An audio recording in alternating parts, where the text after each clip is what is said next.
Political news, sports news, crime news કે તમારા રાજ્યના સમાચાર, હવે દરેક ખબર પર રહેશે અમારી નજર. ગુજરાતનો સર્વશ્રેષ્ઠ ન્યૂઝ ચેનલ.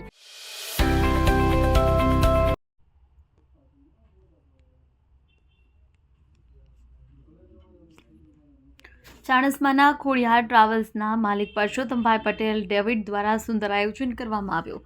પ્રવાસની શુભ શરૂઆતના મંગળવારે સાંજના સમયે ચાણસ્મા ખાતે આઈ શ્રી ખોડિયાર માતાજીની પૂજા આરતી કર્યા બાદ પ્રવાસનું પ્રસ્થાન કરાયું હતું.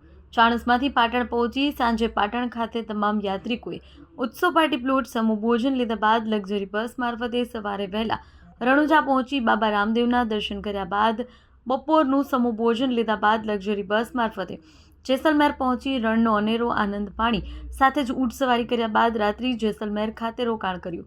ત્યારબાદ સવારે કરણી માતા મંદિરે પહોંચી માતાજીના દર્શન કરી રાત્રિના સુમારે લક્ઝરી બસમાં મુસાફરી કરી સવારે સીધા જયપુર પહોંચ્યા. દિવસ દરમિયાન જયપુરના તમામ જોવાલાયક સ્થળોની મુલાકાત લીધી. બીજી સવારે ખાટુ શ્યામ પહોંચી દર્શન કરી સાવરિયા શેઠ અને શ્રીનાથજી સહિત દર્શન કરી અનેરો આનંદ માણી તમામ યાત્રિકો હેમખેમ ચાણસ્મા પરત આવી પહોંચ્યા હતા. સમગ્ર પ્રવાસ આયોજન પરસોત્તમભાઈ શંકરદાસ પટેલ દ્વારા સુંદર આયોજન કરવામાં આવ્યું. ખોડિયાર ટ્રાવેલ્સ દ્વારા ધાર્મિક સ્થળોએ વર્ષ દરમિયાન ઘણા પ્રવાસોનું આયોજન કરવામાં આવે છે.